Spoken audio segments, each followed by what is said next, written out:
Hello friends, हमारी आज की स्टोरी का नाम है याराना। तो चलिए स्टोरी शुरू करते हैं।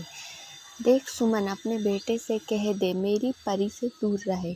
कल तक दोनों साथ हंसते बोलते थे तो सही था, पर अब ये सब शोभा नहीं देता। तू समझ रही है ना, अब लोग मेरी परी पर उंगली उठाने लगे हैं। कह रहे हैं देखो, इसको अभी अभी ऐसा हादसा हुआ है और ये आशिक के साथ गुल खिला रही है। मैं नहीं चाहता मेरी परी के लिए कोई भी ऐसी बातें कर बखेड़ा खड़ा करे। रेवती अपनी सखी से बाहर बरामदे में खड़ी होकर कह रही थी। वहीं सुमन चुपचाप उसकी बात सुन अपने बेटे को मन ही मन कोसे जा रही थी। ऑफिस से जब उसका बेटा नयन घर आया, सुमन ने कहना शुरू कर दिया, तुम्हें जरा सी भी शर्म नहीं आती? परी से अभी भी पहले की तरह ही बातें करते हो। लोग तरह तरह की बातें बना रहे हैं। आज उसके लिए कह रहे हैं गुल खिला रही है, कल तेरे लिए कहेंगे। अब तुम उससे बात नहीं करोगे, समझे? नयन सुनकर अपने कमरे में गया, अपना बैग रख बाहर निकल गया। सुमन समझ गई थी हर दिन की भांति ही ये परी से मिलने गया है। नमस्ते आंटी। सामने रेवती को देखते हुए उसने हाथ जोड़कर अभिवादन किया। फिर आ गए तुम? परी घर पर नहीं है, कहते हुए नयन के मुंह पर ही रेवती दरवाज़ा बंद करने को हुई। हाथ बीच में रखते हुए नयन ने कहा, मुझे आज आपसे अंकल से कुछ ज़रूरी बात करनी है। तभी परी के पिता पीछे से आए और बोले, क्या कहना चाहते हो जानते हो?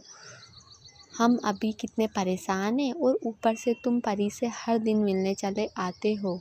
मेरी बेटी को बख्श दो। अंकल, माना परी की शादी तय हो गई थी, बारात भी आने वाली थी, पर पहले ही लड़के की दुर्घटना में मृत्यु हो गई। तो इसमें परी की क्या गलती? लोग क्या कहते हैं मुझे नहीं पता है।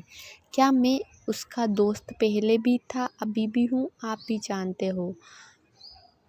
परी मुझसे हर बात खुलकर कह पाती है। वो इस सदमे से उबर नहीं पा रही है और आप सब उसकी हमारी दोस्ती छीनने पर तुले हो। लोग क्या कहते हैं ये ज़्यादा ज़रूरी हो गया है या फिर उसकी थोड़ी राहत मिले वो ज़्यादा ज़रूरी? आप लोग तो उसे समझने की कोशिश करें। नयन कह रहा था, तभी उसे सिसकियों की आवाज़ सुनाई दी। वो भागकर परी के कमरे में गया। परी उसे देखते ही बोली, मुझे समझ नहीं आता नयन, क्या करूं? यहाँ रहूंगी तो सब मेरा जीना दुर्भर कर देंगे। सोच रही हूँ यहाँ से कहीं दूर जाकर नौकरी कर लूँ। हाँ परी, तुम्हें आगे बढ़ना होगा। जो हो गया वो नियति थी जिसे कोई रोक नहीं सकता था, पर जो लोग तुम्हारे बारे में कह रहे उसे तो रोक सकती हो। नयन उसे समझाते हुए बोला। परी के माता पिता समझ गए थे कि बेटी अंदर ही अंदर घुट रही है, जो हमसे भी नहीं कह पाती और अपने दोस्त से कह देती है।